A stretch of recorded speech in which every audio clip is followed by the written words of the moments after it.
by Pam Belluck, New York Times, June 22, 2018. It has long been a controversial theory about Alzheimer's disease, often dismissed by experts as a sketchy cul-de-sac off the beaten path from mainstream research. But a new study by a team that includes prominent Alzheimer's scientists who were previously skeptics of this theory may change that. The research offers evidence for the idea that viruses might be involved in Alzheimer's, particularly two types of herpes that infect most people as infants, then lie dormant for years. The study, published Thursday in the journal Neuron, found that viruses interact with genes linked to Alzheimer's and may play a role in how Alzheimer's develops and progresses. The authors emphasized they did not find that these viruses cause Alzheimer's. But their research, along with another soon-to-be-published study, suggests that viruses could kickstart an immune response that might increase the accumulation of amyloid, a protein in human brains which clumps into the telltale plaques of Alzheimer's. These viruses are probably significant players in driving the immune system in Alzheimer's, said Joel Dudley, the study's senior author and an associate professor of genetics and genomic sciences at the Icahn School of Medicine at Mount Sinai in New York.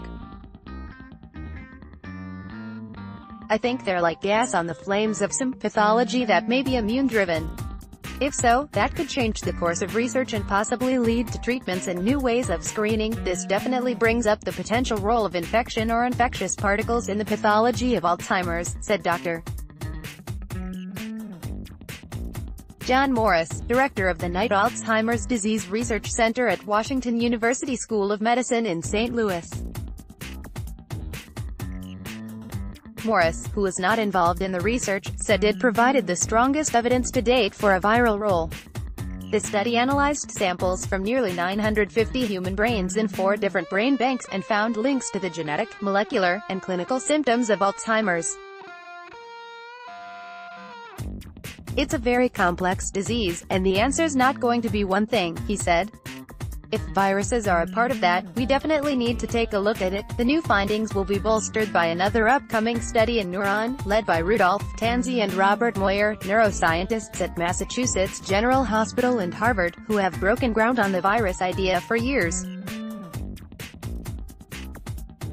Their new experiments, performed in mice and 3-dimensional brain cells in a dish, found that the same herpes species ignited a protective reaction in amyloid, a protein present in all human brains.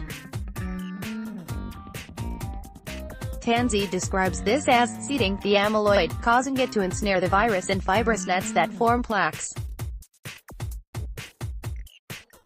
"In this way," he said, "viruses and other microbes are the prequel to the prevailing theory that Alzheimer's is caused by amyloid accumulation the brain cannot clear out." For the study published Thursday, researchers studied brains of people who had died, some with Alzheimer's, some with other types of neurological problems, some without cognitive impairment, to see if any viral gene sequences were more abundant in Alzheimer's brains.